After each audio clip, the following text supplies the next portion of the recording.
Hello friends, good morning all. Welcome on કૃષિ ભંડોળ. Friends, હું સ્વાતિ પટેલ. આજે આપણે શરૂઆત કરીશું આજના એમસીક્યુ સેશનની. તો ફ્રેન્ડ્સ, ગઈકાલે આપણે કરંટ અફેરનો જે વીકલી લેક્ચર છે અપલોડ કરેલો છે, તો જેને પણ ના જોયો હોય એ આજે જોઈ લેજો. ઓકે, તો હવે સ્ટાર્ટ કરીએ આપણે આજના એમસીક્યુની. તો સૌપ્રથમ પહેલો આજનો એમસીક્યુ છે કે વનસ્પતિ છે એના કયા અંગો કે જે અંકુરણ થવાથી વનસ્પતિ દેહ ઉદ્ભવે છે. તો આપણને ખ્યાલ છે કે બીજનું અંકુરણ થાય ત્યારબાદ એમાંથી વનસ્પતિ દેહનો ઉદ્ભવ થતો હોય છે.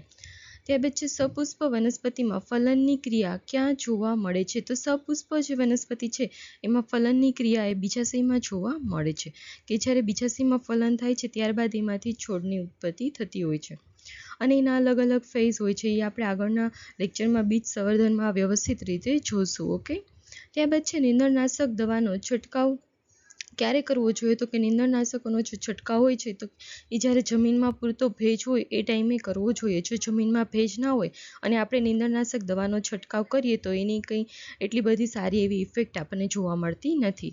ત્યારબાદ છે પૂર પ્રભાવિત ક્ષેત્રમાં કેવા પ્રકારની ખેતી કરવાની હોય છે. તો જ્યારે પૂરવાળો વિસ્તાર હોય ને, જે આજુબાજુમાં પૂર પ્રભાવિત જે ક્ષેત્ર હોય છે ત્યાં દિયારા ખેતી કરવાની હોય છે, કે જ્યાં સૌથી વધારે પાણી ભરાઈ રહેતું હોય એ જે વિસ્તાર આપણે કહી શકીએ એને પૂરવાળો વિસ્તાર હોય છે, અને ત્યાં દિયારાની ખેતી સારી એવી કરી શકીએ છીએ. ત્યારબાદ છે ઝૂમિંગ ખેતી. તો ઝૂમિંગ ખેતી ક્યાં થાય છે. તો કે પૂર્વોત્તર રાજ્યો જે છે, જે 7 સિસ્ટર આપણે જે કહીએ છીએ એ બધા રાજ્યોમાં ઝૂમિંગ ખેતી થતી હોય છે.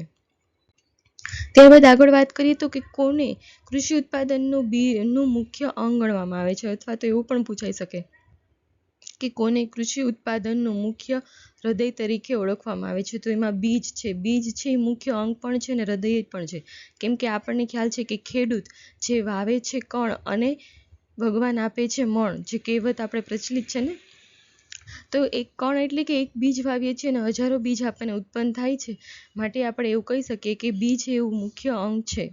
ત્યારબાદ વાત કરીએ કે કઈ વનસ્પતિમાં ગાંઠ દ્વારા બીજેતર સંવર્ધન થાય છે. તો આદુ જે છે એમાં ગાંઠ દ્વારા બીજેતર સંવર્ધન થતું હોય છે. ત્યારબાદ છે ભારતમાં સૌથી વધુ ક્ષારીય માટીવાળું રાજ્ય કયું છે. તો કે ભારતમાં સૌથી વધુ ક્ષારીય માટીવાળું રાજ્ય એ ઉત્તર પ્રદેશ છે, કે જ્યાં સૌથી વધારે ઉત્તર પ્રદેશની જમીન એવી છે કે જ્યાં વધારે પડતું આપણને માટી ક્ષારવાળી જોવા મળે છે. અને એનું મુખ્ય રીઝન એ છે કે ત્યાં નદી કિનારોનો પટ જે છે સૌથી વધારે પ્રમાણમાં જોવા મળે છે, અને ઘણા વિસ્તાર એવા છે કે જ્યાં પાણી ભરાઈ રહેતું હોય છે નદી કિનારાના પટના હિસાબે, અને એના લીધે ક્ષાર ત્યાં જમા થતા હોય છે. માટે ઉત્તર પ્રદેશમાં સૌથી વધુ ક્ષારવાળી માટી આપણને જોવા મળતી હોય છે. ત્યારબાદ છે ખેતીના પાકને સૌથી વધુ નુકસાનકારક કીટક કયું છે. તો ખેતીના પાકને સૌથી વધુ નુકસાનકારક કીટક છે રણતીડ. આપણને ખ્યાલ છે એ ઝુંડમાં આવે છે અને ખેડૂતોનો બધો પાક ઊભો એ ખાઈ જતા હોય છે, કે ખૂબ જ એમાં ડેમેજ કરે છે. અને એના માટે આપણે રાજ્ય સરકાર છે કે સેન્ટ્રલ લેવલનું જે છે તે ગવર્મેન્ટ સારા એવા એફર્ટ્સ કરે છે. આપણને ખ્યાલ છે કે થોડોક ટાઈમ પહેલાં જ કે જ્યારે રાજસ્થાનમાંથી આપણે ગુજરાતમાં આખા રણતીડના આખું ટોળું આવી ગયું હતું, કે જેના લીધે આપણે જે બનાસકાંઠા સાબરકાંઠા જે જિલ્લાનો જે વિસ્તાર છે એમાં સારું એવું નુકસાન કરતું હતું, અને એને અટકાવવા માટે ઘણા બધા પ્રયત્નો પણ કરતા હતા. ત્યારબાદ છે ભારતમાં સૌથી વધુ જમીન ધોવાણ પ્રભાવિત રાજ્ય કયું છે. તો જમીનનું સૌથી વધુ ધોવાણ થતું હોય એ પ્રભાવિત રાજ્ય છે રાજસ્થાન. ત્યારબાદ વાત કરીએ કે ભારતમાં રૈયતવાળી જે ખેતી પદ્ધતિ જોવા મળે છે. આપણે ખેતી પદ્ધતિના પણ આગળ પ્રકાર જોશું, જેમાં રૈયતવાળી આવશે, ત્યારબાદ છે મહાલવાળી આવશે, જહાલવાળી. એ અલગ અલગ પ્રકારની જે ખેતી પદ્ધતિ છે ત્યાં એ કોને શરૂ કરી છે. તો રૈયતવાળી જે ખેતી પદ્ધતિ છે એ ટોમસ મુનરોએ સ્ટાર્ટ કરી હતી. ત્યારબાદ છે પ્રથમ પંચવર્ષીય યોજનામાં શેના પર ભાર મૂકવામાં આવ્યો હતો. પંચવર્ષીય યોજનાઓ કે જેમાંથી આપણને ક્વેશ્ચન આરામથી એકાદો પૂછાઈ શકે એવા ચાન્સીસ છે, અને આપણે પંચવર્ષીય યોજના જેટલી પણ અત્યાર સુધીની છે એ 12 પંચવર્ષીય યોજનાનું આપણે ડિટેલ્સમાં એક વિડીયો બનાવશું, કે જેમાં બધી પંચવર્ષીય યોજનાનો સમાવેશ થઈ ગયો હોય. આપણે હરેક ટોપિક હરેક પોઈન્ટ યાદ નથી રાખવાના, પણ જે મેઇન જે ક્રસ હશે એ આપણે યાદ રાખવાનું છે. તો આ પહેલી જ વાત કરીએ કે પ્રથમ પંચવર્ષીય યોજના છે તો એમાં શાના પર ભાર મૂકવાનો, તો કૃષિ અને સિંચાઈ ઉપર. તો હવે એવો પણ આમાં ક્વેશ્ચન પૂછાઈ શકે કે પ્રથમ પંચવર્ષીય યોજના છે એ કયા મોડેલ ઉપર આધારિત હતી. તો કે હેરોડોમર મોડેલ ઉપર આધાર હતી.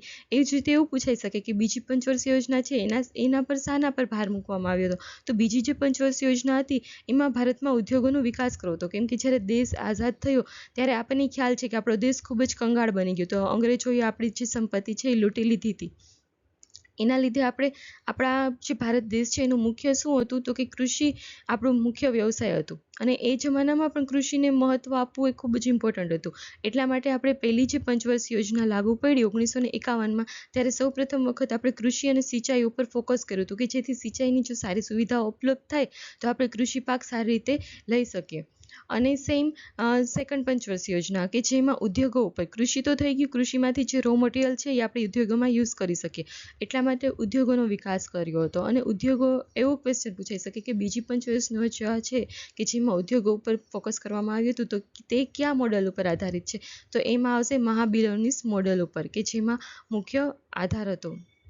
અને EGPC મહાબિલોનીસ છે એ આપણા ભારતના સ્ટેટિસ્ટિશિયન છે કે જેની હમણાં જ જન્મ જયંતિ ગઈ છે, જ્યારે 29 જૂનના રોજ. ઓકે, એટલે એક્ઝામમાં આ ટાઈપનું, અને એ કરંટ અફેરમાં પણ પૂછાઈ શકે આપણને ક્વેશ્ચન કે PC મહાબિલોનીસ હતા કે જે મહાન સ્ટેટિસ્ટિશિયન થઈ ગયા, તો એની જન્મ જયંતિ ક્યારે હતી? તો કે 29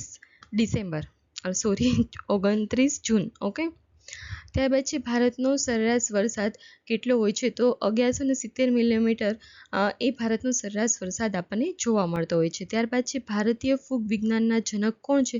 તો કે EJ બટલર, કે જેને ફૂગ વિજ્ઞાનના જનક તરીકે આપણે ઓળખીએ છીએ. ત્યારબાદ છે આજનો લાસ્ટ ક્વેશ્ચન કે કયા પોષક તત્વોની ખામીના લીધે તમાકુના પાન છે એ પીળા પડી જાય છે? જો તમાકુના પાનમાં મેગ્નેશિયમ તત્વની જો ખામી સર્જાય તો એના પાન આપણને યલો કલરના જોવા મળે છે. તો ફ્રેન્ડ્સ, આજનું આપણું MCQ સેશન અહીં ખતમ કરીએ છીએ. તમે આપણી ચેનલ કૃષિ ભંડોળને લાઇક કરો, શેર કરો અને સબસ્ક્રાઈબ કરો.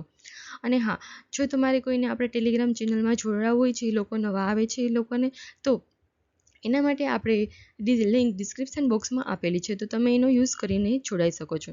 અને ફ્રેન્ડ્સ, આજે સાંજનો આપણો લેક્ચર રહેશે જે ધાન્ય પાકોનું આપણે શરૂઆત કરી છે એના વિશે, આપણે ડાંગર વિશે એનો આજે આપણે જોઈશું. ઓકે, ત્યારબાદ આપણે ધાન્ય પાકો બધા કમ્પ્લીટ કરી લઈશું. ત્યારબાદ ધાન્ય પાકો છે, તેલીબિયા પાકો છે, રેસાવાળા પાકો છે, બધા જ પાકો, મતલબ ઇન શોર્ટ બધા જ ક્રોપનો આપણે બેઝિક જે ઇન્ફોર્મેશન છે, જે પ્રાઇમરી, એ આપણે લઈ લઈશું. ત્યારબાદ એમાં કયા પેસ્ટ આવે છે, કયા ડિઝીઝ આવે છે, એના વિશેનું આપણે કરશું. ઓકે, ચલો, થેન્ક યુ.